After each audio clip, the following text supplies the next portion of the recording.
लेक्चरला आपण नवीन चॅप्टर बघितला होता. चॅप्टरचं नाव होतं बेटा डायजेशन अँड ॲब्झॉर्प्शन. ओके.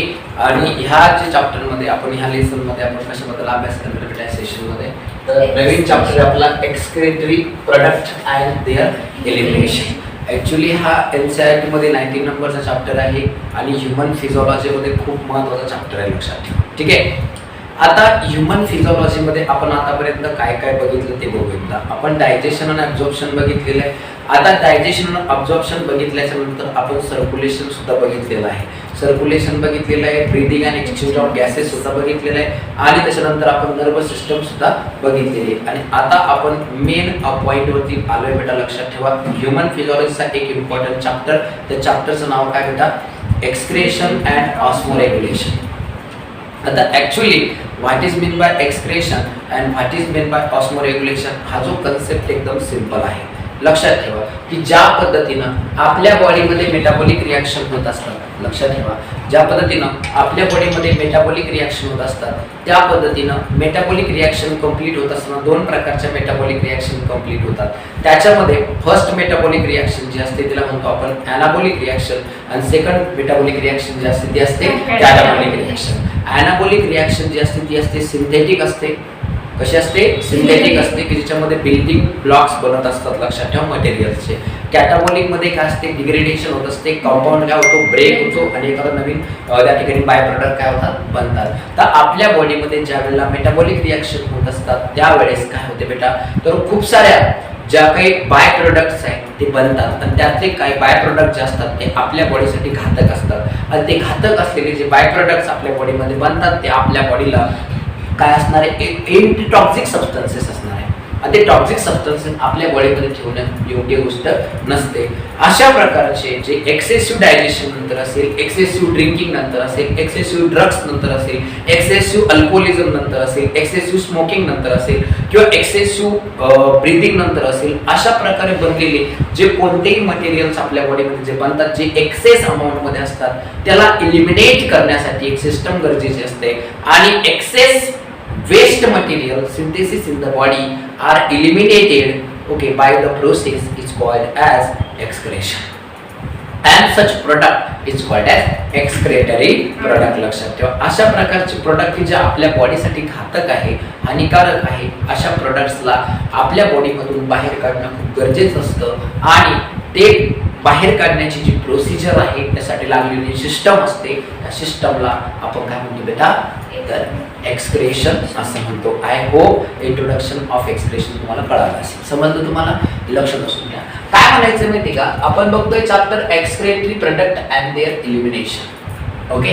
आता excretory product and their elimination म्हणजे काय असणार आहे, पण एक्सक्रेशन काय आहे, एक्सक्रेटरी प्रोडक्ट काय आहे त्याच्याबद्दल आपण सुरुवातीला अभ्यास करू. काय म्हणते बेटा, chemical process occurs in the body of organism is called as metabolism. आपल्या बॉडीमध्ये ज्या केमिकल रिएक्शन कंप्लीट होतात त्या केमिकल रिएक्शन मग कोणते असतात, जब तुम खा रहे हो तो खाने के बाद वो डाइजेशन होगा तो उसे भी क्या कहेंगे बेटा, हम मेटाबॉलिझम कहेंगे. बरोबर आहे की नाही. आपल्या सेलनं काय केलं, ग्लुकोज मॉलिक्यूल ऍब्सॉर्ब केलं, त्याचं ब्रेकडाऊन केलं आणि त्याच्यापासून एनर्जी बनवली, काय, मेटाबॉलिझम आहे. प्लांट असणार आहे, प्लांट मध्ये पण एक्सक्रेशन असते. प्लांट काय करते, फोटोसिंथेसिस प्रोसेस करते, बरोबर आहे की नाही. आणि बनलेला जो पार्ट आहे तो बॉडीच्या बाहेर टाकते, तर त्याला आपण काय म्हणतो बेटा, एक्सक्रेशन. तर आपण काय करतो बघा, CO2 आपण काय करतोय, ऑक्सिजन इनटेक करतोय आणि कार्बन डायऑक्साइडचा काय करतोय, लॉस करतोय. तर कार्बन डायऑक्साइड लॉस करते म्हणजे कार्बन डायऑक्साइड हा सुद्धा एक काय आहे, एक्सक्रेटरी प्रोडक्ट आहे.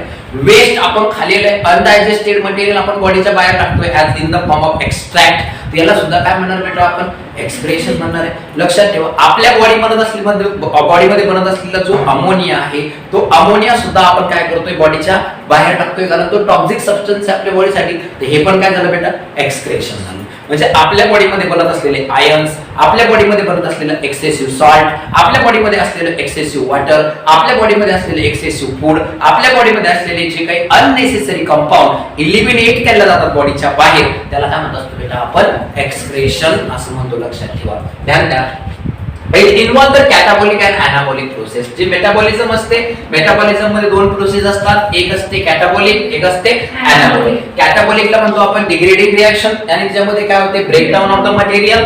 एनाबॉलिक जी रिएक्शन असते त्याच्यामध्ये काय होत असते बेटा, सिंथेटिक रिएक्शन असते आणि कुछ तो बन रहा है उसमें, लक्षात ठेवा. ठीक आहे. आता या ज्या रिएक्शन होतात, this reaction makes some by products. आता या ज्या रिएक्शन आपल्या बॉडीमध्ये घडताय, या रिएक्शन काय करतात तर काही बाय प्रोडक्ट काय करतात, तयार करतात. लक्षात ठेवा, which needs to be eliminated and that by product is toxic to our body. ते बाय प्रोडक्ट आपल्या बॉडीसाठी कसे असणार बेटा, टॉक्सिक असणार आहे. Hence essential to eliminate it throughout the body, and such materials or such product which are toxic to our body is called as metabolic waste. आपल्या बॉडीमध्ये जे मटेरियल टॉक्सिक आहे त्याला काय म्हणणार बेटा आपण त्या ठिकाणी, तर मेटाबॉलिक वेस्ट असं म्हणणार. लक्षात ठेवा. आणि ते वेस्ट आपल्याकडे ठेवत नाही ना आपण, आपल्या पूर्ण सपोज कन्सिडर करा आपलं गाव जे आहे, हे आपलं गाव काय असणार बेटा, एक काय आहे बेटा, एक बॉडी आहे. आपल्या बॉडीमध्ये बनणार म्हणजे आपल्या घरामध्ये बनणारा जो केअर कचरा आहे तो आपल्या बॉडीच्या कामाचा आहे का, आपल्या गावाच्या कामाचा आहे का, नाही तर त्याला आपण काय करतो, आपल्या एका घंटागाडीमध्ये टाकून देतो. बरोबर आहे का नाही. मग घंटागाडी त्याला काय करते, एका प्रोसेस नुसार पुढे नेऊन टाकते गावाच्या बाहेर. तशा प्रकारे इकडे पण सुद्धा आपली काय असणार आहे बेटा, आपल्या बॉडीमध्ये वेगवेगळ्या पार्ट मध्ये वेस्ट मटेरियल काय होतील, बनत जातील. आणि ते जे वेस्ट मटेरियल बनत आहे ते वेस्ट मटेरियल जे आहे ते वेस्ट मटेरियलला बॉडीच्या बाहेर एलिमिनेट करण्यासाठी काय केलं जाते बेटा, लक्षात ठेवा. तर एक सिस्टम बनवली जाते आणि that system is nothing but excretory system. त्या सिस्टमला आपण काय म्हणणार आहे, एक्सक्रेटरी सिस्टम असं म्हणणार. लक्षात असून द्या. ठीक आहे. मग आता हे जे एक्सक्रेटरी सिस्टम मधून बाहेर जाणारे प्रोडक्ट ते कोणत्या कोणत्या फॉर्म मध्ये असू शकतात, तर they are form in the fluid. ते काय असू शकतात, फ्लूइड असू शकतात. ते काय असू शकतात बेटा, गॅसियस फॉर्म मध्ये असू शकतात. ते काय असू शकतात, ऑर्गॅनिक अँड इनऑर्गॅनिक कंपाऊंड असू शकतात. लक्षात ठेवा. ते कोणत्याही फॉर्म मध्ये असेल, फ्लुइडच्या फॉर्म मध्ये असेल तर वॉटर असेल, गॅसेसच्या फॉर्म मध्ये असेल तर कार्बन डायऑक्साइड असेल, ऑर्गॅनिक अँड इनऑर्गॅनिकच्या फॉर्म मध्ये असेल तर आपण ग्लुकोज असू शकतं. त्याच्यानंतर अजून काय असणार बेटा, तर इनऑर्गॅनिक आणि ऑर्गॅनिकच्या फॉर्म मध्ये म्हटल्यानंतर आपला अमोनिया असू शकतो, युरिया असू शकतो, युरिक ऍसिड असू शकते. बरोबर. अशा वेगवेगळ्या प्रकारच्या फॉर्म मध्ये ते वेस्ट मटेरियल काय असतात, प्रेझेंट असतात आपल्या बॉडीमध्ये. लक्षात ठेवा. The elimination of metabolic waste product from the body is called as excretion. So actually what is the exact definition of excretion? Excretion ची exact definition काय आहे, the elimination of this metabolic waste. आपल्या बॉडीमध्ये बनलेले जे metabolic waste आहे ते बॉडीच्या बाहेर गेलं पाहिजे, बॉडीच्या बाहेर टाकलं गेलं पाहिजे. त्या प्रोसेसला आपण काय बोलेंगे बेटा, एक्सक्रेशन बोलेंगे. ठीक आहे. अंडरस्टँड. ए समजतंय सगळ्याला. ओके. मूड चांगला फ्रेश असतं, व्यवस्थित काय होतंय टीच केलं जातं. कारण माय फर्स्ट लेक्चर आहे ना आजचं, माझं सगळ्यात पहिलं लेक्चर आहे आज. पहिलं लेक्चर म्हणजे आज कोणतं सकाळपासून काहीच नाही, फर्स्ट एनर्जी आहे तर फरक पडतो खूप जास्त. फर्स्ट लेक्चरचं. चला काय म्हटलं आपण या ठिकाणी बघा, एलिमिनेशन कळालं मग एक्सक्रेशनची डेफिनेशन क्लिअर झालेली आहे बेटा. एक्सक्रेशन काय सगळ्यांना कळाले बाळा, धंदा. आता बघा एक्सक्रेशन नंतर बघा काय म्हणते, the main excretory product of a fluid such as water. Main excretory product कोणत्या कोणत्या फॉर्म मध्ये असू शकतात तुमचे, फ्लुइडच्या फॉर्म मध्ये असेल तर कोण असेल तो वॉटर, गॅसेसच्या फॉर्म मध्ये असेल तर कोण असेल कार्बन डायऑक्साइड, नायट्रोजनस बेस्ड असेल तर लाईक कोण बेटा, ammonia, urea, uric acid, creatinine, त्याच्यानंतर minerals, salt, sodium, potassium, calcium. हे जे आयन्स आहे, सल्फर असेल, ओके, अशा प्रकारचे जे आयन्स आहे, आयन्स सुद्धा आपल्या बॉडीतून काय केले जातात, बाहेर टाकले जातात in the form of sweat, घाम. बरोबर आहे. आपण घाम येतोय ना आपल्या स्किनला, तर घाम सुद्धा एक काय एक्सक्रेशन आहे. लक्षात ठेवा. आपल्या बॉडीमध्ये आपल्याला बरोबर आहे काय येतात, हे काय एक बघा आपलं एक्सक्रेशन. घाम येणं म्हणजे काय एक्सक्रेशन आहे. आपल्या नाकामध्ये म्युकस मटेरियल बनणं हे पण सुद्धा एक प्रकारचं काय बेटा एक्सक्रेशन असतं. लक्षात असू द्या. आपल्या नाकामधून सुद्धा वॉटरचं काय केलं जातं, एक्सक्रेशन केलं जातं in the form of vapour. कशामध्ये बेटा, वेपरच्या फॉर्म मध्ये हवे नाकामधून त्या ठिकाणी आपल्या काय निघते, वाफ निघते. बा तुम्ही पाहिलं असेल हिवाळ्यामध्ये आपण असं केलं की नाकातून काय निघते, अशी वाफ निघते आहे ना. तर ती जी आहे त्याला काय म्हणत असतो आपण एक्सक्रेशन आहे. Nose also take a part in the excretion, mouth also take a part in the excretion. त्याच्यानंतर आपल्या skin also take a part in the excretion, lungs also take a part in the excretion, liver also take a part in the excretion. समजतंय तुम्हाला एवढ्या part मध्ये. आणि kidney तर आपल्याला सगळ्यांना माहिती, kidney also take a part in the excretion. कारण मेन एक्सक्रेशनचा रोल ह्युमन बॉडी मध्ये प्ले करणारी कोण असते? किडनी असते. आजच्या सेशन मध्ये आपण मस्तपैकी किडनी बद्दल अभ्यास करणार आहे डिटेल मध्ये. व्यवस्थित आपण किडनी पण फक्त बोर व्हायचं नाही, लक्षात ठेवा. ठीक आहे, कारण चॅप्टर खूप महत्वाचा आहे आणि आपलं टार्गेट आहे हमें से क्या करने है बेटा, 2 लेक्चर में कंप्लीट करने है. ठीक आहे, लक्षात ठेवा 2 लेक्चर मध्ये याला कंप्लीट झाला पाहिजे म्हणजे पाहिजे. ठीक आहे,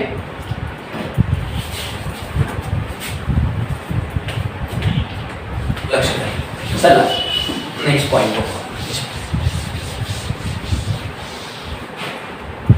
काय म्हणतो? The concentration of the excretory material in the body is excess, then it is eliminated through the body. ज्यावेळेला आपल्या बॉडी मध्ये याच्यापैकी कोणतंही कॉन्सन्ट्रेशन हेच नाही बरं का, कोणताही मटेरियल आपल्या बॉडी मध्ये जर कधी जास्त झालं असेल तर ते आपण काय करत असतो? युरिन थ्रू काय करून टाकणार बेटा? बॉडीच्या बाहेर थ्रू आउट करणार, लक्षात ठेवा. ठीक आहे, the body of an organism store excess carbohydrate but not the amino acid, hence after deamination it is converted into a ammonia. लक्षात असू द्या, आपल्या बॉडी मध्ये काय केलं जात नाही बेटा, लक्ष द्या. आपली जी बॉडी आहे, आपली बॉडी काय करते? आपल्या बॉडी मध्ये एक्सेस फॅट असेल, फॅट आपल्या बॉडीत आपण जास्त घेतला तर आपण काय करून ठेवू शकतो? त्याला स्टोअर करून ठेवू शकतो. आपण प्रोटीन जास्त प्रमाणामध्ये घेतलं तर आपण काय करून ठेवू शकतो? स्टोअर करून ठेवू शकतो. आपण जर कधी त्या ठिकाणी अजून अदर मटेरियल्स आपण एक्सेस केले, जास्त प्रमाणात आपल्या बॉडीमध्ये जर आले तर आपण ते काय करतो? आपल्या बॉडीमध्ये साठवून ठेवतो, स्टोअर करून घेतो. But amino acid is not stored in our body. आपल्या बॉडीमध्ये असेल, कोणताही इंडिव्हिज्युअल असेल, मग जेवढे काही आपले प्लॅटिहेल्मिन्थेस असेल, सगळे मग पोरिफेरा पासून असेल, पोरिफेरा असेल, त्याच्यानंतर निडेरिया असेल, सिलेंडेरेटा असेल, प्लॅटिहेल्मिन्थेस असेल, ऍस्ट्रेल्मिन्थेस असेल, बरोबर, ॲनेलिडा असेल, आर्थ्रोपोडा असतील, मोलस्का असेल, इचॅनोडर्मॅटा असेल, कोणी असेल, हेमिक्वाडेटा, कॉर्डेट्स असतील, हे सगळे जे ॲनिमल्स आहेत या सगळ्या ॲनिमल्स मध्ये अमायनो ऍसिड काय केलं जात नाही? स्टोअर केला जात नाही.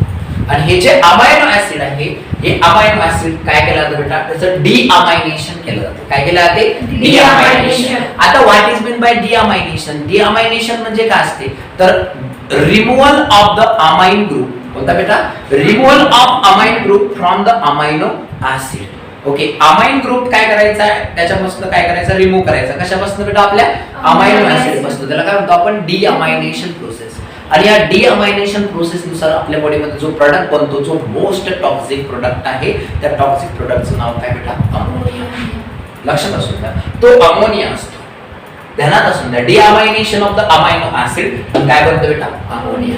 तुम्हाला विचारलं जाऊ शकतं, ammonia synthesize in the body by the process of, कोणत्या प्रोसेस ना होते? Deamination process. बरोबर आहे का नाही?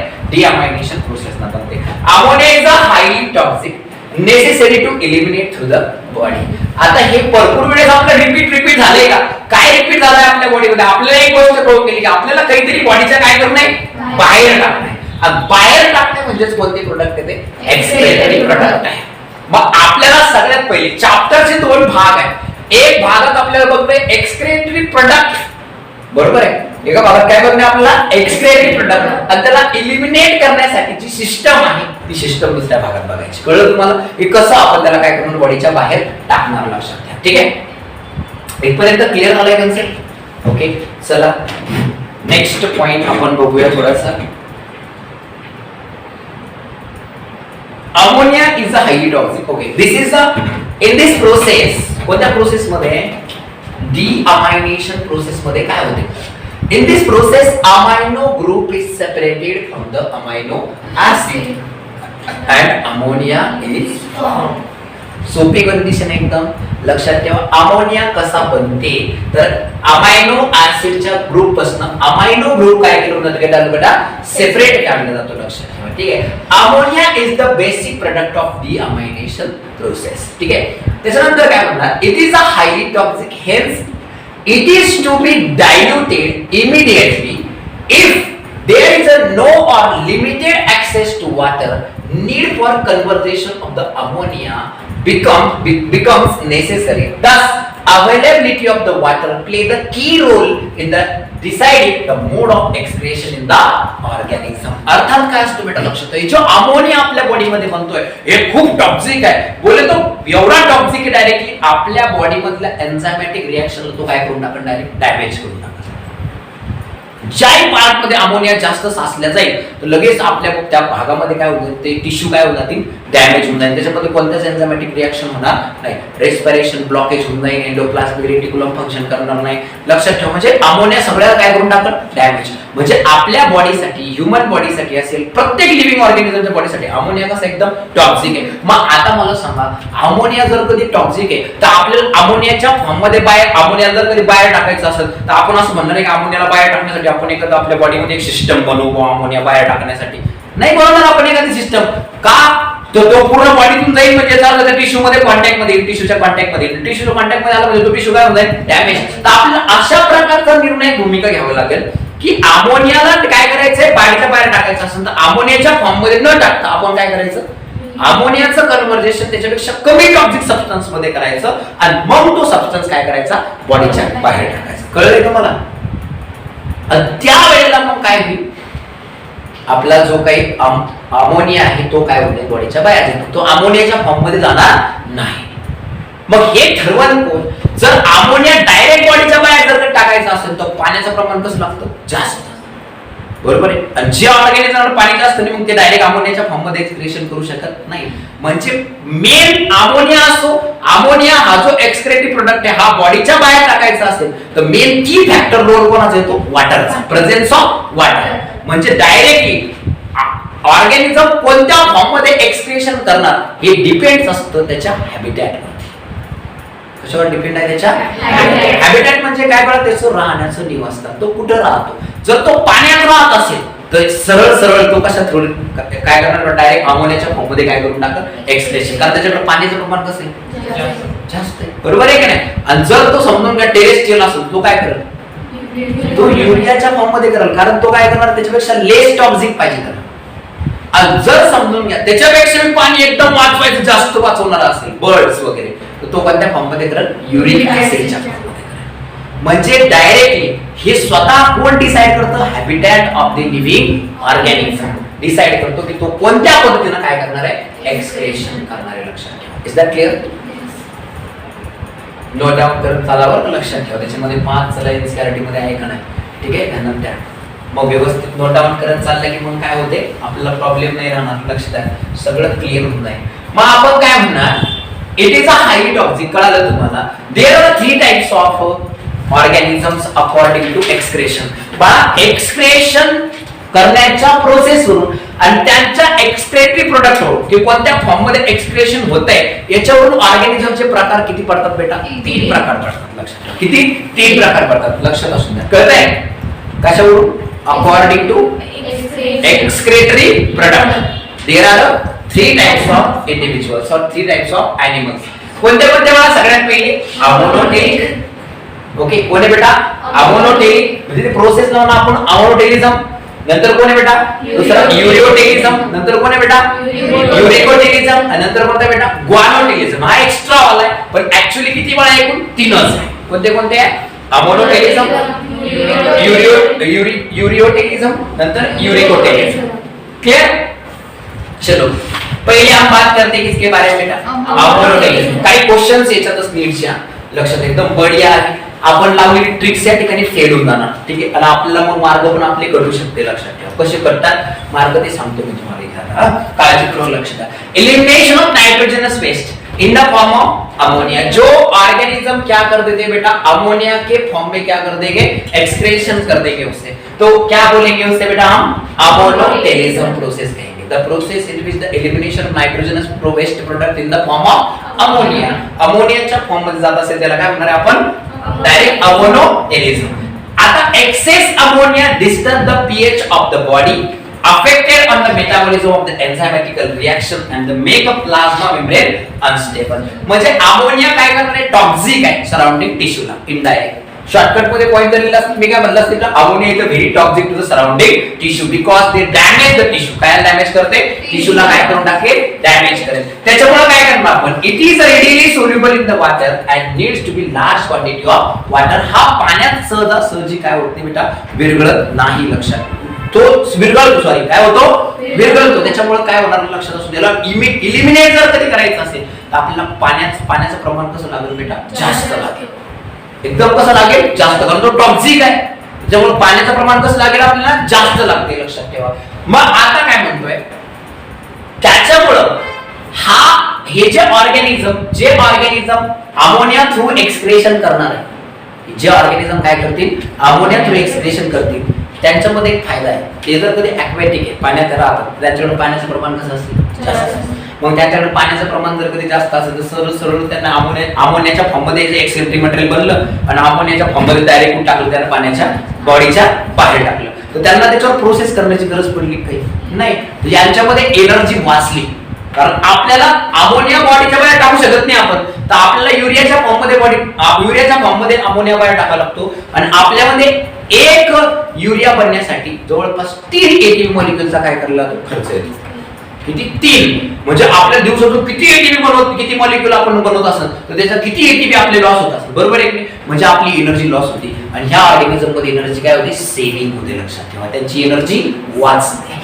कळलं तुम्हाला? त्यानंतर इकडे सगळेजण however it is a energy saving mechanism of excretion, बरोबर आहे की. कारण त्यांना एनर्जी यूज करावी लागत नाही. तुम्हाला विचारलं जाऊ शकते, लक्षात असू नये की अमोनोटेलिझम कसा आहे, एनर्जी फ्री एक्सक्रेशन आहे. कसं आहे, एनर्जी फ्री. आणि त्याच्यामध्ये काय लागणार नाही बेटा, एनर्जी लागणार नाही, उसे कुछ भी एनर्जी नहीं लगेगी, ठीक है.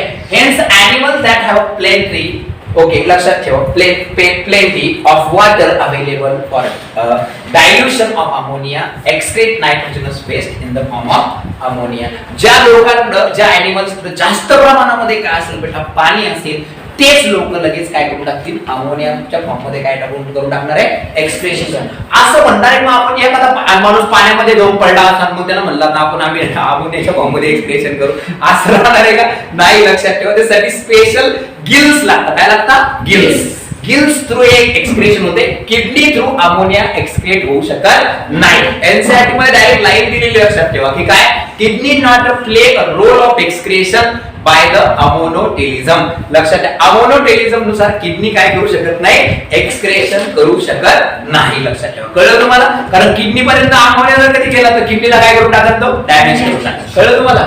कारण किडनी काय, टिश्यू आहे. किडनी काय, टिश्यू आहे. किडनी डॅमेज करून टाकून आपली किडनी राहणार ना, त्याच्यामुळे आहे ते. कळलं तुम्हाला. अशा प्रकारचा तो फॅक्टर आहे, लक्षात आहे, ठीक आहे. This is called as ammonotelic animal. कोणते एनिमल बेटा, the animal which excrete like ammonotelism. जे एनिमल्स अमोनियाच्या फॉर्म मध्ये एक्सक्रेशन करतात त्या एनिमल्सला काय म्हणतात बेटा, अमोनोटेलिक एनिमल्स म्हणतात. काय म्हणतात, ammonotelic animals. 1 gram ammonia needs to about 300 to 500 ml of water. बघा, 1 ग्राम अमोनिया आपल्याला बॉडीच्या बाहेर जर टाकायचं असेल तर आपल्याला किती लागते, जवळपास 300 ते 500 ml वॉटर लागते. एवढं पाणी आपल्याकडे आहे का, आपल्या बॉडीमध्ये जर एका दिवसात 5 ग्रॅम बनवतात, मग किती लिटर पाणी पिणार आपल्याला, जवळपास 7-8 लिटर पाणी पिणार. असं नसू शकलं पाहिजे, बरोबर आहे का नाही. हे शक्य नाही, पॉसिबल नाही, लक्षात ठेवा, ठीक आहे. एक्झाम्पल दिलंय बघायचं, कोणते एनिमल्स कोण बेटा, अमोनोटेलिक आहे. पहिला कोण आहे, ॲक्वॅटिक इनव्हर्टिब्रेट्स. कोण आहे, ॲक्वॅटिक इनव्हर्टिब्रेट्स. आणि बोनी फिशेस. कोण आहे, bony fishes. Aquatic and larval amphibians. म्हणजे बघा, इथं ॲम्फिबियन्सचा विषय थोडा वेगळा आहे. तुम्हाला जर कधी विचारलं ना, ॲम्फिबियन्स विच एक्सक्रेट लाईक, तर तुम्ही म्हणणार काय बेटा, काय म्हणणार तुम्ही, ॲम्फिबियन विच एक्सक्रेट लाईक, तर तुम्ही काय म्हणणार, युरियोटेलिझम. काय म्हणणार, युरियोटेलिझम. बट लार्वल ॲम्फिबियन्स म्हणतात, काय म्हणणार तुम्ही, अमोनोटेलिझम. क्लिअर. म्हणजे ज्या वेळेला बेडकी जी असते ती डॉगच्या फॉर्म मध्ये असते, बरोबर, लार्वा फॉर्म मध्ये असते, त्यावेळेला कसं एक्सक्रेशन करते, हो, अमोनोटेलिझम नुसार करते. जेव्हा ती फ्रॉग मध्ये कन्वर्ट होते, बरोबर, ॲम्फिबियन्स मध्ये, त्यावेळेला काय होते, ती युरियोटेलिझम मध्ये कन्वर्ट करते. इकडे कोण आहे, बोनी फिश आहे. कोण आहे बेटा, बोनी फिश आहे. ओके, तर बोनी फिश जे असणार आहे काय करणार आहे बेटा, ऑस्टिक थाईज आहे. काय, ऑस्टिक थाईज. ती ऑस्टिक थाईज ज्या फिशेस आहे, विच एक्सक्रेट लाईक अमोनोटेलिझम. काय म्हणून एक्सक्रेशन करा, अमोनोटेलिझम. बट कार्टिलेजिनस फिश ज्या असतात, कोणत्या फिश, कार्टिलेजिनस फिश ज्या आहेत त्या काय करणार आहे, युरियोटेलिझम नुसार काय करतील, एक्सक्रेशन करतील. लक्षात ठेवा, कळतंय. अशा प्रकारचा फॅक्ट आहे लक्षात. Aquatic invertebrates and some aquatic insect. काय बेटा, काही ॲक्वॅटिक इन्सेक्ट्स आहेत ते aquatic insects सुद्धा काय करतात बेटा, तर अमोनोटेलिझम नुसार काय करतात, एक्सक्रेशन करतात. लक्षात. Is that clear? That is ammonotelism. मला वाटतं अमोनोटेलिझम तुमचं क्लिअर झालं असेल. ठीक आहे, चालेल. एनसीईआरटी मध्ये एखादं दोन एक्स्ट्रा एक्झाम्पल जर असलं दुसरं कोणतं एखादं तर काय करून घ्यायचं, नोट डाऊन करून घ्यायचं ना बरं का. कारण कधी कधी काय होतं, नोट्स बनवताना एनसीईआरटी जे आहे, एनसीईआरटी मधला काही टॉपिक काय होतो राहिला कधी तुम्ही पाहत चला. ठीक आहे, जर राहत नाही मग पाहायला तर काही आपल्याला काय होत जात नाही आपले. बोला बोला.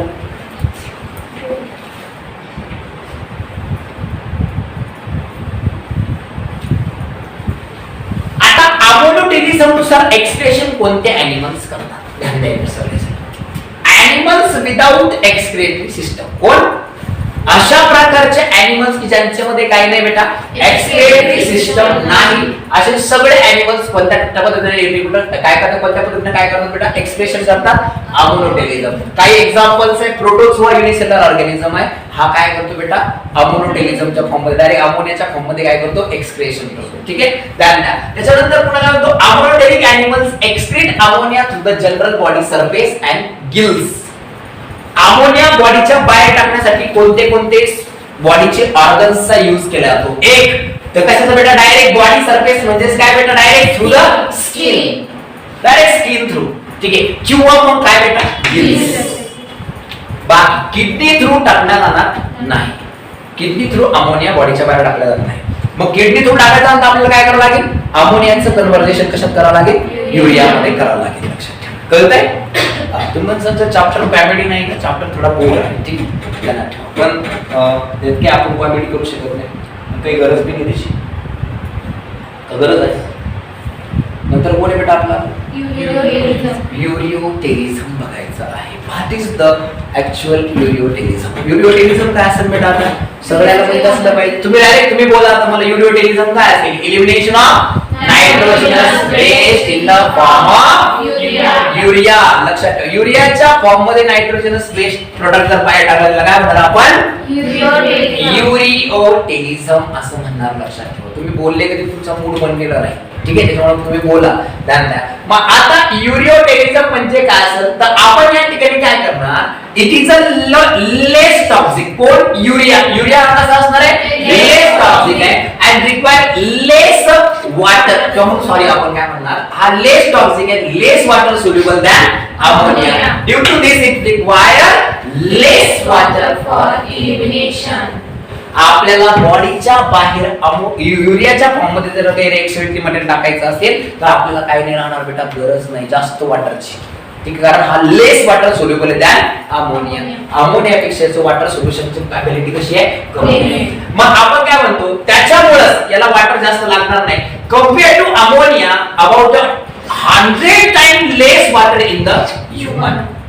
100% जास्त कमी पाणी लागेल कशापेक्षा, अमोनोटेलिझम एनिमल पेक्षा. आपल्याला युरियाच्या फॉर्म मध्ये एक्सप्रेशन करायला किती कमी लागेल पाणी, 100 टाइम्स कमी. आणि जर कॅमलचा विचार कधी केला तर किती बेटा, सेव्हरल 100, खूप जास्त 100 पटीनं पाणी कॅमल्स मध्ये कसं लागतं, कमी लागतं. कॅमल्स पालन तुम्ही उंट खूप कमी पाणी पितो. लक्षात ठेवा. कळतंय तुम्हाला, कारण त्याच्यामध्ये जे वॉटर आहे ते जास्त प्रमाणात तो कशातून घेतो बेटा, फॅट मधून. कशातून, फॅट मधून जास्त प्रमाणात काय घेतो, तो वॉटर घेतो. आणि बाकीचे प्रोडक्ट जे आहेत काहीतरी चढलं काही. नंतर बघा आता काय म्हणणार आपण या ठिकाणी, नंतरचा प्रोसेस काय म्हणणार, it is the less toxic and less water soluble. Hence ureotelic animal is suitable for animals those need conservation of water.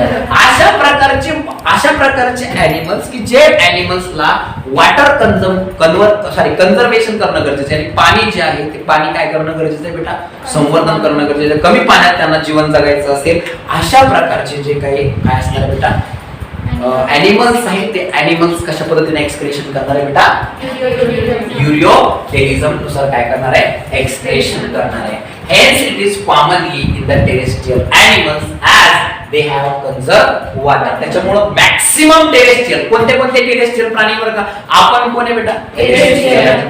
बरोबर आहे. तर आपण कोणत्या फॉर्म मध्ये एक्सप्रेशन करतो? युरियोटेलिझमच्या फॉर्म मध्ये एक्सप्रेशन करतो. जर जेवढे काही आपल्याला अॅनिमल्स दिसतात, जेवढे काय करू शकतात, जे आपल्याला जेवढे दिसतात ते सगळे अॅनिमल्स कोण आहे बेटा? जे टेरेस्ट्रियल आहे सगळे कसे बेटा? जवळपास युरियोटेलिझम आहे, कारण यांना पाण्याचं प्रमाण कसं यांच्याकडे कमी आहे. क्लिअर? आता नंतर काय म्हणतोय बेटा ध्यान नाही एकदा सगळेजण. Hence it is commonly terrestrial animals. It take about 50 ml of water to remove of 1 gram of NH2 in the form of urea. 1 gram ammonia आपल्याला बाहेर टाकण्यासाठी फक्त किती ग्रामची गरज आहे? ml ची गरज आहे बेटा? फक्त 50 ml वॉटरची गरज आहे. आणि तिकडे 1 ग्रामला किती गरजेचं आहे डायरेक्ट रिमूव्हल करण्यासाठी? 300 ते 500 ग्राम. आणि इकडे किती गरजेचं आहे? फक्त किती बेटा? 50 ml गरजेचं आहे. किती ml गरजेचं आहे? 50 ml. एकदम कमी वॉटर त्या ठिकाणी लागेल, लक्षात ठेवा. याचे एक्झाम्पल्स बघा काय? मॅमल्स, ऑल मॅमल्स, सस्तन प्राणी सगळे काय? पण कुत्रे, मांजरे, अजून कोण बेटा? वाघ, सिंह, हत्ती, गाढव. बरं ठीक आहे. अजून हे सगळेच्या सगळे काय करतील? कशाच्या फॉर्म मध्ये एक्सप्रेशन करतात? युरियाच्या फॉर्म मध्ये काय करतात? एक्सप्रेशन करतात. मी तुम्हाला आता सांगितलं ते जे काय त्याचं नाव किम जोंग. कोण? Kim Jong. उत्तर कोरियाचा जे आहे त्यांना युरिया सप्लाय होत नाही सध्या. युरिया बंद केला सप्लाय त्यांचा. त्यांना काय केलं? त्यांच्या काय करतात? युरिन मधून युरिया बाहेर काढतात. सगळ्या लोकांचं युरिन एकत्र. काय लोकांना काय काम करावं लागते बघा बरं लक्षात. शिका. ठीक आहे. तर अशी गोष्ट आहे. त्याच्यामुळे आपला युरिया खूप महत्वाचा आहे. तो आपण बॉडीच्या बाहेर टाकतो, लक्षात ठेवा. मग आपण किती आपली फॅक्टरी किती डेंजर आहे लक्षात ठेवा. आपण काय बनवून राहिलो? युरिया बनवून राहिलो. ठीक आहे, लक्षात ठेवा. त्याच्यानंतर दुसरा कोणी कार्टिलेजिनस फिश आहे का? कोणत्या फिश? कार्टिलेजिनस फिश आहे. त्या कार्टिलेजिनस फिश कशातून एक्सप्रेशन करतात बेटा? युरियोटेलिझम नुसार. शार्क असेल, सम स्प्रिंग रेज असतात ते. त्याच्यानंतर मेनी ॲक्वेटिक रेप्टाइल्स आणि काय बेटा? साप, पाण्यात राहणारे साप. कळलं तुम्हाला? त्याला काय म्हणतो आपण? ॲक्वेटिक रेप्टाइल्स जे आहेत ते aquatic reptiles. Okay. And adult ॲम्फिबियन. कोणते? अडल्ट. लार्वल ॲम्फिबियन म्हणलं तर कोण? अमोनोटेलिझम. आणि जर अडल्ट म्हणलं तर युरियोटेलिझम. क्लिअर? सोपं आहे का नाही? एकदम सिंपल नोट्स आहे. त्याच्यामुळे नुसतं वाचलं तरी तुम्हाला ऑटोमॅटिक काय होत नाही? कळून नाही. त्यामुळे घरी गेल्यानंतर याला वाचणं खूप गरजेचं असेल. या नोट जे असेल त्याला वाचून घ्यायचं एकदा. आता बघा, आता इथं एक मेन फॅक्ट काय आहे? The conversation of ammonia. आता आपल्या बॉडीमध्ये तर युरिया तर बनत नाही. एक्सक्रेटरी मटेरियल कोणत्या फॉर्म मध्ये बनताय? अमोनियाच्या फॉर्म मध्ये बनताय. तो अमोनिया पासून आपल्याला काय बनवायचं है? यूरिया बनवायचा है। तो अमोनिया से अगर यूरिया बनाना है तो क्या करना पड़ेगा? उसे प्रोसेस करनी पड़ेगी। ठीक है, तो अमोनिया से यूरिया बनाने की जो प्रोसेस है वो कहाँ पे होती है बेटा? लीवर में होती है। कहाँ पे होती है बेटा? लीवर में। लक्षात ठेवा। ठीक है, काय होतं? The conversion of ammonia to urea in the liver by operating the ornithine cycle. कोणती सायकल बेटा? Ornithine cycle. It is also called as urea cycle, it is also called as ammonia cycle. ठीक है, काय काय म्हणतात? तिला तीन नाव आहे। एक कोणते बेटा? Ornithine cycle, urea cycle, ammonia cycle आणि क्रेब अँड हॅन्सले सायकल सुद्धा म्हणतात। काय क्रेब्स अँड हॅन्सलेट्स। ओके, लक्षात ठेवा। यांनी 1932 मध्ये त्याला काय केलं होतं? डिस्कवर केलं होतं। लक्षात ठेवा। आणि यांच्या नावानं सुद्धा डायरेक्ट सायकलचं नाव दिलं जातं। ध्यानात ठेवा की ज्या वेळेला ही सायकल कंप्लीट होईल, ठीक आहे, कोणती? अमोन जी ऑर्निथिन सायकल आहे ती कंप्लीट होईल, त्यावेळेला किती एटीपी एक्सपेंडिचर करावं लागते आपल्याला?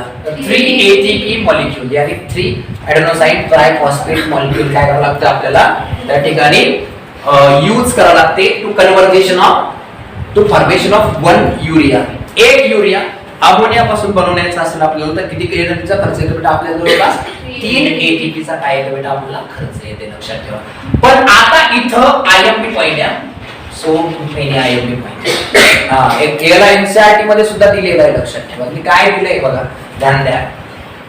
Shark retain more urea in the body fluid. लक्षात ठेवा, शार्कच्या बॉडीमध्ये खूप जास्त प्रमाणात युरिया काय करून ठेवते? शार्क स्टोअर करून ठेवते। लक्षात असू द्या, का बघा, to make their blood isotonic to the surrounding marine water. लक्षात ठेवा, कारण बाहेरचं वॉटर कसं आहे बेटा, मराईन आहे.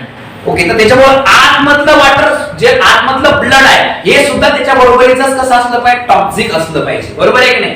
इक्वल टॉक्सिक जर कधी असेल तर त्याला सर्व्हायव्हल करायला अडचण येणार नाही. लक्षात ठेवा, जर कधी कमी जास्त असेल त्याच्यामध्ये एक जो ऑस्मोसिस होऊन जाईल. कळलं तुम्हाला. बाहेरचं सोल्युशन हायपरटोनिक जर झालं, आतमधला काय कोणतं झालं, हायपोटोनिक झालं, तर ते मधलं मटेरियल कुठे चाललं जाईल, बॉडीच्या बाहेर. त्याच्यामुळे आतमधल्या बाहेरचं प्रेशर कसं ठेवावं लागेल, इक्वल ठेवावं लागेल. कोणत्या अॅनिमल्सला, जे ॲक्वॅटिक अॅनिमल्स आहे त्यांना काय करावं लागते बेटा, त्यांचं ब्लड आयसोटोनिक ठेवावं लागते. लक्षात, हा मेन पॉइंट आहे. ॲक्वॅटिक अॅनिमल्सला काय करावं लागते, जे ब्लड आहे ते कसं ठेवावं लागते बेटा, आयसोटोनिक. फ्रेश वॉटर वाल्याला गरजेचं नाही. लक्षात ठेवा, कारण फ्रेश वाल्याचं आतमध्ये हायपरटोनिक असतं, बाहेर कसं असतं, हायपोटोनिक. बरोबर, त्याच्यामुळे त्यांना धोका असतो का, नाही. पण जे ॲक्वॅटिक असतात, मराईन वाले, कसे मराईन सॉल्ट प्लेस मध्ये राहणारे, त्यांना स्वतःमध्ये डेव्हलपमेंट करावी लागते आणि स्वतःचं ब्लड आयसोटोनिक ठेवावं लागतं. आणि त्यासाठी कोण हेल्प करते, शार्क काय करते, युरियाची मदत घेते. लक्षात ठेवा. ठीक आहे. नेक्स्ट काय बेटा, नेक्स्ट आपला युरिकोटेलिझम प्रोसेस आहे. What is exact uricotelism. Uricotelism यानी काय असते, elimination of nitrogenous base in the form of uric acid. जर युरिक ऍसिडच्या फॉर्म मध्ये आपण एक्सक्रेशन करत असेल तर त्याला काय म्हणणार बेटा, आपण युरिकोटेलिझम असं म्हणणार. लक्षात ठेवा. and that uric acid least toxic. हे युरिक ऍसिड एकदम कसं टॉक्सिक आहे बेटा, कमी टॉक्सिक आहे, याला जास्त टॉक्सिसिटी नसते. त्याच्यामुळे जवळपास no requirement of water to eliminate it. याला इलिमिनेट करायचं असेल, बाहेर टाकायचं असेल तर आपल्याला कसल्याही प्रकारच्या वॉटरची आवश्यकता नाही. पण मग यो प्रोडक्ट बनवण्यासाठी, युरिक ऍसिड बनवण्यासाठी आपली एनर्जी कशी खर्च करावी लागते, जास्त खर्च करावा लागते. लक्षात ठेवा. ठीक आहे, त्याला आता समजा बघा काय म्हणते या ठिकाणी, least suitable in the water require about 5 to 10 ml of water for 1 gram ammonia. No need of water, its elimination.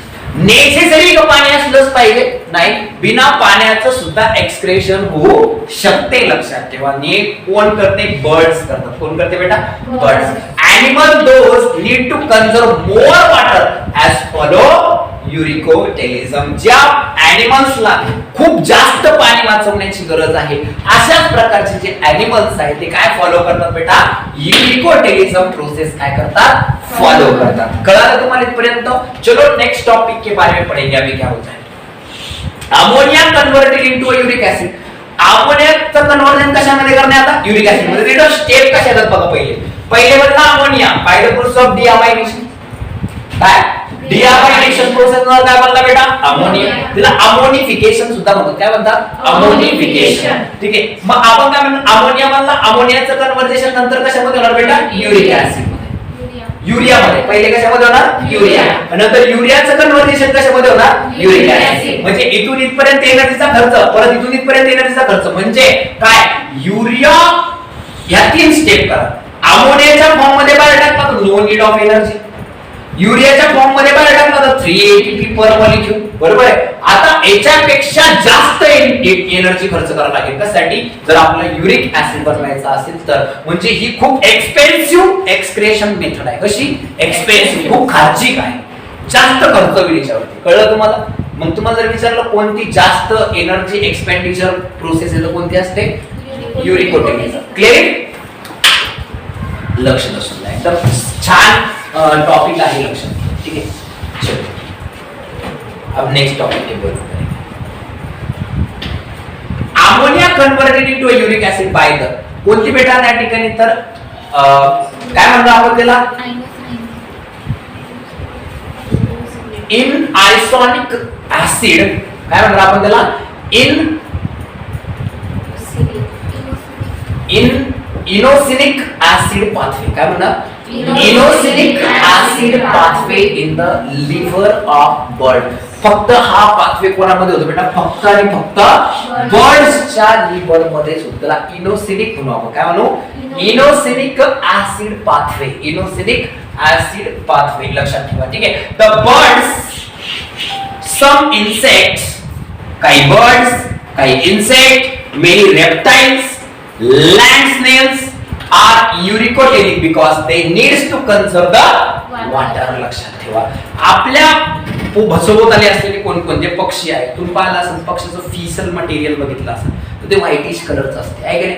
ते व्हाईटिश असते बघा. ते व्हाईटिश कलरचा जेवढा पोर्शन दिसतो आपल्या काच गाडी लावली की पाहतो एखाद्या वडाच्या खाली गाडी लावायची, वरून काचावर ठपाक ठपाक ठपाक पाहिलं नाही तुम्ही. त्याच्यानंतर पाहिलं एखाद्या वेळेला पिक्चर मध्ये पाहतो कावळा एवढा वर बसलेला ते गोरे, ते पिक्चर भरपूर पिक्चर पाहिले, कोणते पिक्चर पाहिले त्याच्यात दाखवते ते कावळा वरून आहे ना. तर कबूतर ठेवतं हिंदी मध्ये माफ कर दिया.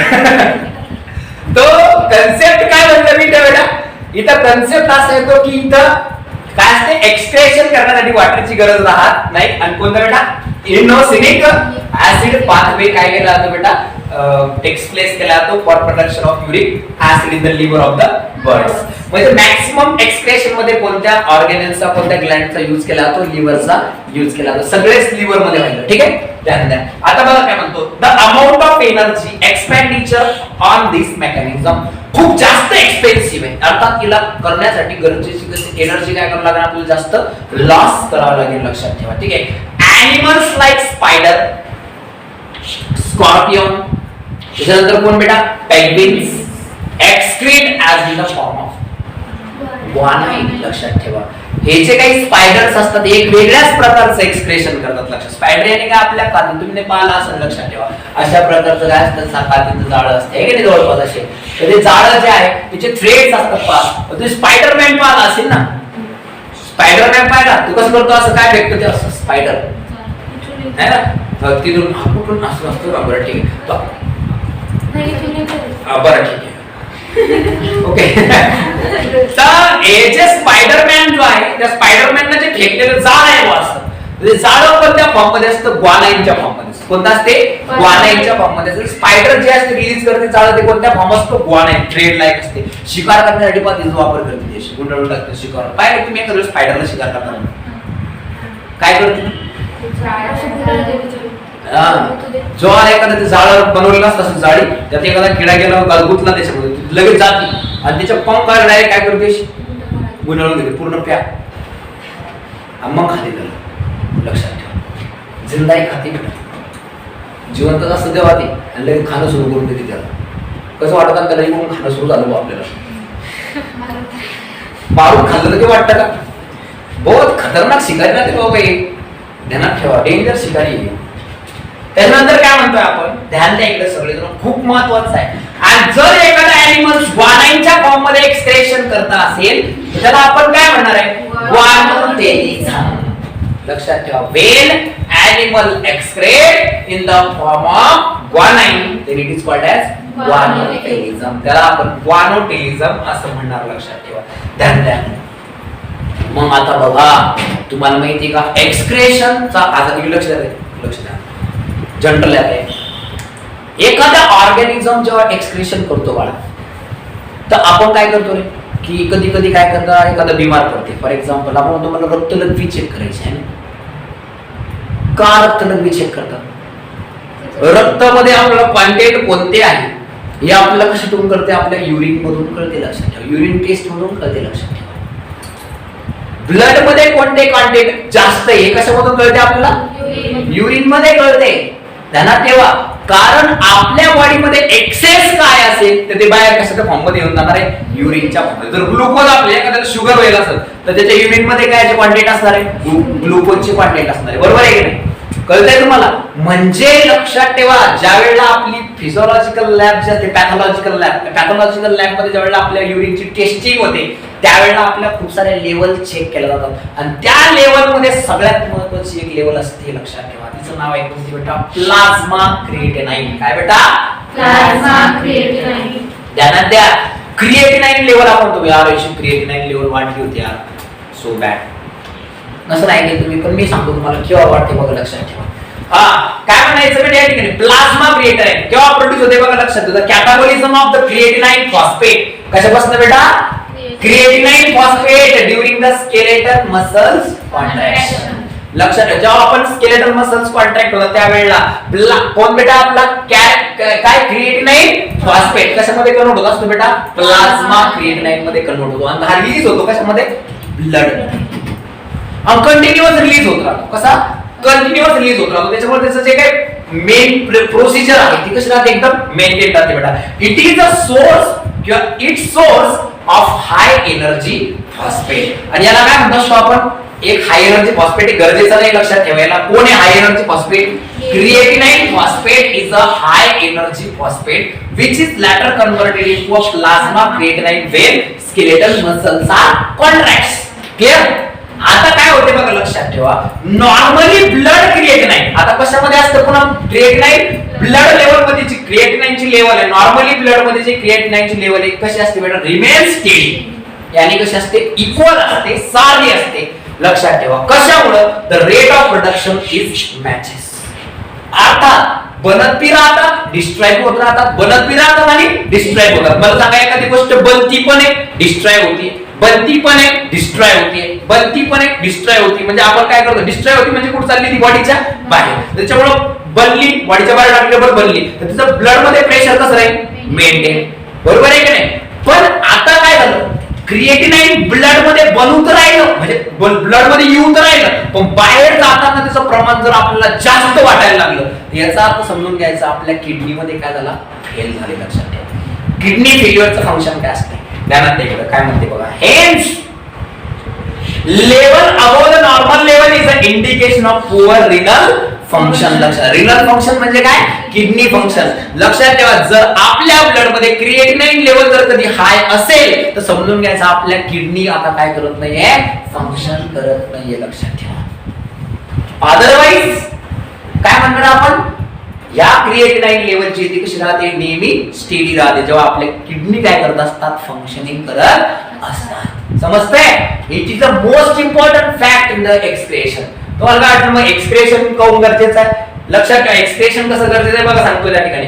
Excretory organ play a important role in the maintenance of the constant internal environment of the body is called as homeostasis. लक्षात ठेवा, म्हणजे आपल्या बॉडीमध्ये सगळं प्रेशर कसं राहिलं पाहिजे, मेंटेन राहिलं पाहिजे. आपल्या बॉडीमध्ये किती पाणी असलं पाहिजे, आपल्या बॉडीमध्ये किती सॉल्ट असला पाहिजे, आपल्या बॉडीमध्ये किती काय असले पाहिजे, मिनरल्स असले पाहिजे, आपल्या बॉडीमध्ये किती ग्लुकोज असला पाहिजे, बरोबर आहे. आपल्या बॉडीमध्ये किती ग्लायकोजन असलं पाहिजे, आपल्या बॉडीमध्ये किती एन्झाईम असले पाहिजे, आपल्या बॉडीमध्ये किती मिनरल्स, प्रोटीन्स, फॅट, विटामिन्स वगैरे सगळे एक्सेट्रा एक्सेट्रा सगळ्यांचं लेवल इक्वल राहणे त्याला म्हणतात काय, होमिओस्टॅसिस. आणि हे मेंटेन करण्याचं काम कोण करते, एक्सक्रेशन करते. लक्षात ठेवा, कळलं, कोण करते हो, एक्सक्रेशन. बोला रे, काय ह्युमन फिजियोलॉजी इंटरेस्टिंग नाही का, ऐका वाटते किती माणसं, काही काही गोष्टी एक्स्ट्रा टाकले तर ऐका वाटते, हे पाकरून टाकले एक्स्ट्रा. काय म्हणताय बेटा, लक्षात थोडं गरजेचा याच्यावर प्रश्न आला एकदा बरं का, पण तो AIPMB ला आलेला, त्याच्यामुळे मी काही विचार केला, म्हटलं जाऊ द्या, टाकायची की गरज नव्हती वाटत, म्हटलं जाऊ द्या, शिकवायला थोडं बोर होईल, एक्स्ट्रा टाकलं तर काही प्रॉब्लेम नाही, लेटर नॉलेज चाललं आहे. बरोबर आहे की नाही बेटा. कोणता पक्षी आहे त्याच्यापेक्षा बोलू आपण. It require osmo regulation, controlling solute concentration and water concentration. लक्षात असू द्या, आपल्या बॉडीमध्ये होमिओस्टॅसिस मेंटेन करायचं असेल तर मेन दोन प्रोसेस कंप्लीट करावं लागतात. काय बेटा, एक वॉटर कॉन्सन्ट्रेशन आणि एक सॉल्ट कॉन्सन्ट्रेशन. काय काय, water and salt. and the maintain water, the process in which maintain salt and water concentration is called as osmoregulation. काय म्हणतात त्याला, osmoregulation म्हणतात. लक्षात ठेवा. आणि आपल्या बॉडीत osmoregulationचं फंक्शन कोण करते, किडनी. कोण करते, किडनी. म्हणून चॅप्टरचं नाव काय, एक्सक्रेशन अँड ऑस्मोरेग्युलेशन. एक्सक्रेशन करून बॉडीमध्ये काय मेंटेन करा, ऑस्मोरेग्युलेशन मेंटेन करा. सॉल्ट जास्त झाला तर सॉल्ट बाहेर टाका, वॉटर जास्त झालं तर वॉटर बाहेर टाका, सॉल्ट कमी झालं तर बाहेर टाकूच नका. कळलं तुम्हाला, अशा प्रकारचं जे फंक्शन आहे. बरोबर आहे ना. आपल्याकडे जे कमी झालं ते आपण बाहेर टाकणार आहे का. फॉर एक्झाम्पल आपल्या बॉडीतून दररोज तरी 10 ग्रॅम सॉल्ट बाहेर जात असेल, किती ग्राम, 10 ग्रॅम. ऐकून घ्या इकडे सगळेजण, 10 ग्रॅम आपल्या बॉडीमधून सॉल्ट जर बाहेर जात असेल तर आपल्याला काय करावं लागेल बेटा, दररोज आपल्याला 10 ग्रॅम सॉल्ट बाहेर जातो, आपण दररोज किती घेऊ लागलो, 10 ग्रॅम घेऊ लागलो खाताना, एक्झाम्पल साठी. ओके, तर बाहेर डायग्राम काढलं योबिराला डायग्राम तर आपल्या बॉडीला जास्त गरजेचं काही टेन्शन घ्यायची नाही. पण आपण खाल्लोच नाही त्या दिवशी डायग्राम सॉल्ट बॉडीच्या बाहेर टाकलं आपल्याला करमन का नाही. आपली बॉडी त्याला सहन करणार नाही. तर आपली बॉडी त्यावेळेला ज्या वेळेला इकडून येते तेव्हाच बाहेर टाकते. कळलं का? जर आलंच नाही ती डबल काय करून घेते वापस ऍब्सॉर्ब करून घेते. कळलं? युरिन मधून बाहेर टाकायच्या अगोदर युरिन मधून काय करून घेते डबल सॉल्ट ऑफ नको बाबा आम्हाला बाहेर टाकलं. कळलं तुम्हाला? लक्षात ठेवा. त्याला म्हणतात कोणतं कोणते कंडिशन बेटा? ऑस्मॉसिस. लक्षात ठेवा. सॉरी ऑस्मोरेग्युलेशन. त्याला ऑस्मोरेग्युलेशन. ठीक आहे? क्लिअर? मग मला एक तुम्हाला छोटासा प्रश्न आहे हो. समुद्राचं पाणी आपण पिऊ शकतो का?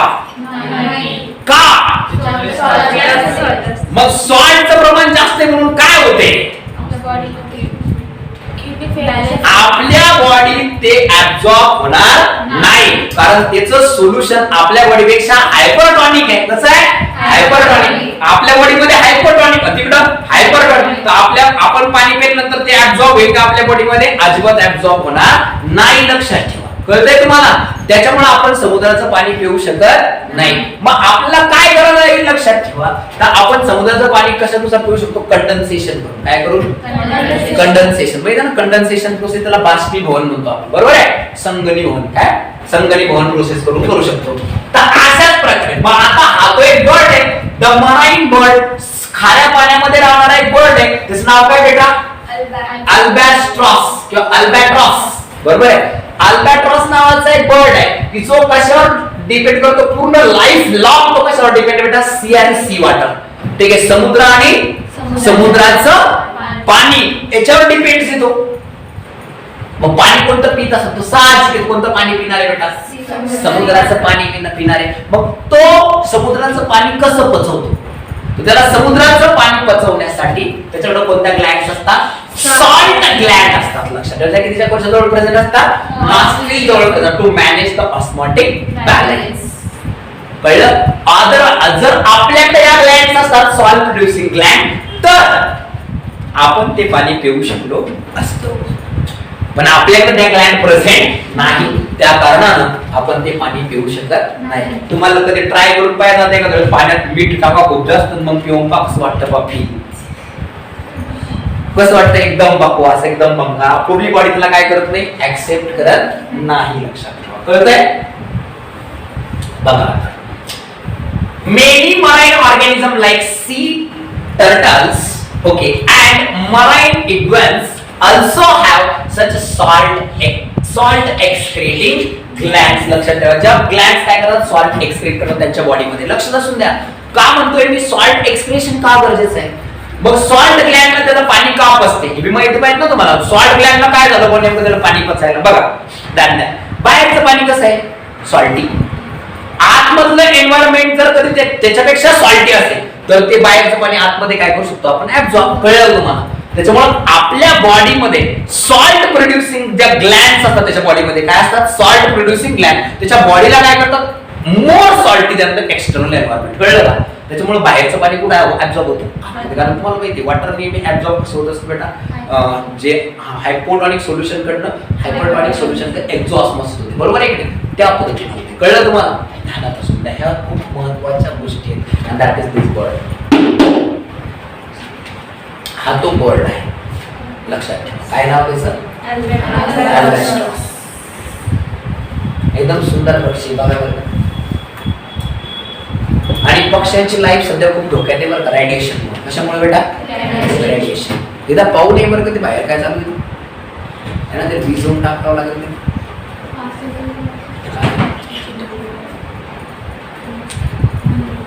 कळतंय? Okay okay is that clear आता? हे बघा कळलं का? नेक्स्ट स्लाइड घेऊ. काय अडचण तुम्हाला? आता काय म्हणणार बेटा? इथे दोन कंडिशन महत्वाचे आहेत. एक्सक्रेशन वरून ऑर्गॅनिझमचे दोन प्रकार पडते. लक्षात ठेवा. कशाचे? बघा एक्सक्रेशन वरून ऑर्गॅनिझमचे दोन प्रकार असतात. काही कसे असतात माहिती का? ऑस्मो कॉन्फॉर्मर्स असतात. काय असतात? Osmo conformers. आणि काही असतात काय बेटा? Osmo regulators. आपण कोण आहे? ऑस्मो रेग्युलेटर्स आहे आपण. कोण आहे? Osmo regulators. आणि काही कोण असतात? Osmo conformer. लक्षात ठेवा. आता ऑस्मो कॉन्फॉर्मर म्हणजे काय आणि ऑस्मो रेग्युलेटर म्हणजे काय? एकदम छोटी कंडिशन आहे. जे ऑर्गॅनिझम, जे सजीव काय करतात, बाहेरचं प्रेशर मेंटेन करण्यासाठी आपल्या बॉडी मधलंच प्रेशर बाहेरच्या प्रेशरच्या आयसोटॉनिक करतात. कसं करतात? आयसोटॉनिक. हायपरटॉनिक, आयसोटॉनिक, हायपोटॉनिक माहिती आहे सगळ्यांना. तर आयसोटॉनिक म्हणजे काय? Equal to external environment. कळलं? तर त्याला म्हणतात कोणते बेटा? Osmoconformer. कळलं तुम्हाला? काय म्हणतो आपण? लक्ष द्या. Animals can either be iso osmotic to the surrounding. त्याला म्हणतात काय? Osmoconformers. और to control internal environment dependent on external environment. लक्षात ठेवा. ठीक आहे. आता बघा काय म्हणतात. काही मराइन ऑर्गॅनिझम्स आहे, मोस्टली आर कसे असतात बाळा होते? Osmoconformer because their body fluid and external environment is iso-osmotic in nature. दोघांचं नेचर कसं करून टाकतात? ते इक्वल करतात. जेवढं बाहेर सॉल्टी आहे तेवढंच अंदर बी काय असणार आहे? सॉल्टी असेल. लक्षात ठेवा. ठीक आहे. इक्वल असले त्याला म्हणतात ऑस्मो कॉन्फॉर्मर्स. ऑस्मो रेग्युलेटर म्हणजे काय बेटा? Fresh water form and terrestrial organism कसे असतात बेटा? ऑस्मो रेग्युलेटर्स असतात. कसे असतात? Osmo regulator. जे काय करतात? आपल्या बॉडी, स्वतःच्या बॉडीत सॉल्ट अँड वॉटर कॉन्सन्ट्रेशन जे काय करतात? मेंटेन करतात. यांना स्वतःच्या बॉडीत करण्याची गरज नाही. हे काय करतात? बाहेरच्या एन्व्हायरमेंट मध्ये स्वतःच्या बॉडीत करतात. आणि हे कुठं करतात? स्वतःच्याच बॉडीत करतात. लक्षात ठेवा. कळलं तुम्हाला? याला म्हणतात काय? Osmo regulators. साधी सिंपल गोष्ट सांगू तुम्हाला. ज्यांच्यामध्ये salt and water concentration maintain होतं त्याला बघायचं काय? Osmoregulation. ज्यांच्या बॉडीत आणि एक्सटर्नल एन्व्हायरमेंट मध्ये काय होतं? Salt and water concentration maintain केलं त्याला काय म्हणतो आपण? Osmoconformer. कळलं? Osmoconformer are only seen in फक्त सी वॉटर, मराइन. कुठं बेटा? फक्त मराइन. ऑस्मो कॉन्फॉर्मर फक्त मराइनच असतात. फ्रेश वॉटर मध्ये असत नाही. ठीक आहे. फक्त मराइनच असतात. फ्रेश वॉटर मध्ये असत नाही. फक्त मराइनच असतात. फ्रेश वॉटर मध्ये असत नाही. Is that clear? आता काय असते बघा, लक्षात ठेवा. बिचारे सगळ्यांच्या जवळ काय नाही हो.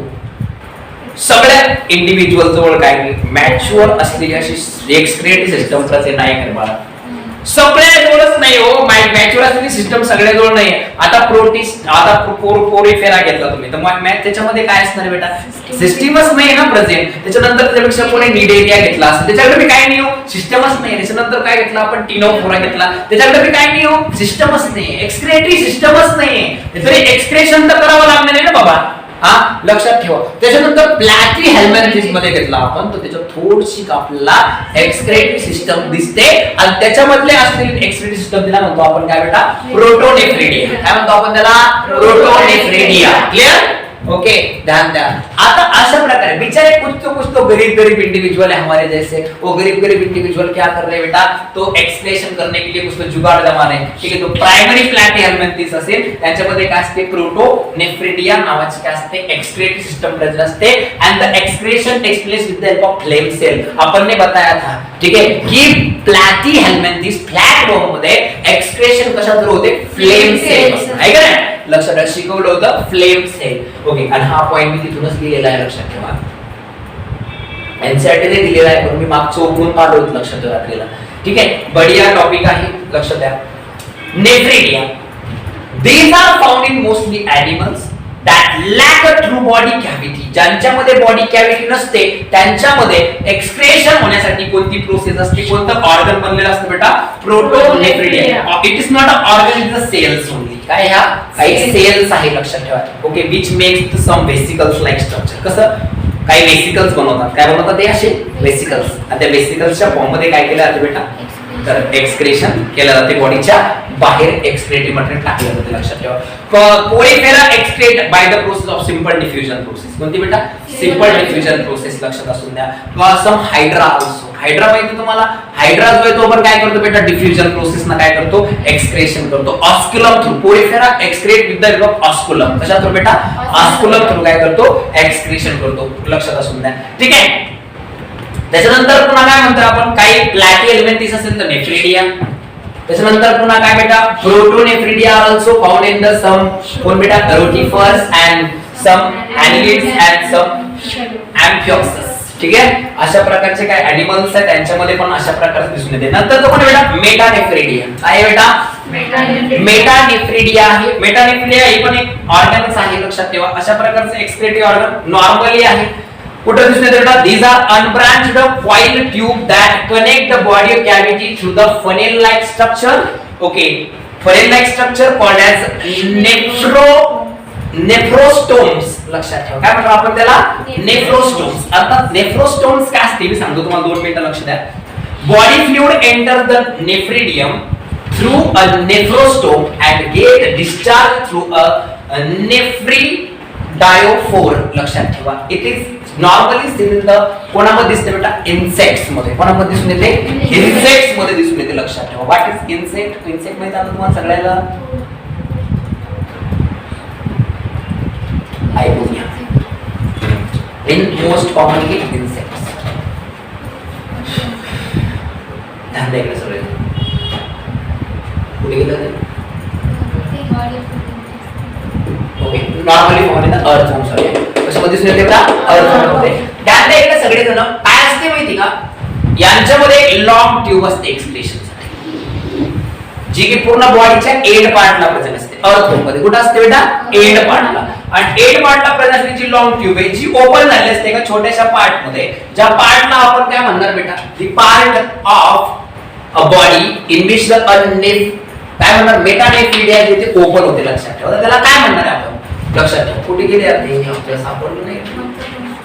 हा, नेफ्रोस्टोम्स याच्यावरती गेलं, तिथेच कोणतं पुढे गेलं ते. ओके, ही जी मेटानेफ्रिडिया काय असते बेटा, अनब्रांच एक कॉइल ट्यूब असते that connect the body cavity to the funnel like structure. यानी पुंगाणी सारखा आकाराचा असते. लक्षात ठेवा. त्याला काय म्हणतो असतो आपण, नेफ्रोस्टोम्स असं म्हणणार. लक्षात. त्या नेफ्रोस्टोम्स मधनं काय केलं जातं, मटेरियल काय केलं जातं, डिस्चार्ज केलं जातं पोर मधून, छोटा पोर छिद्र. त्या पोरचं नाव काय बेटा, नेफ्रिडिओपोर. ध्यानात असून द्या. अर्थवर्म जे आहे, अर्थवर्म काय करतात, एक्सक्रेशन करतात एका छोट्याशा पोर मधून. त्याची बॉडी, अर्थवर्मची बॉडी तुम्ही पाहिली अशी असते.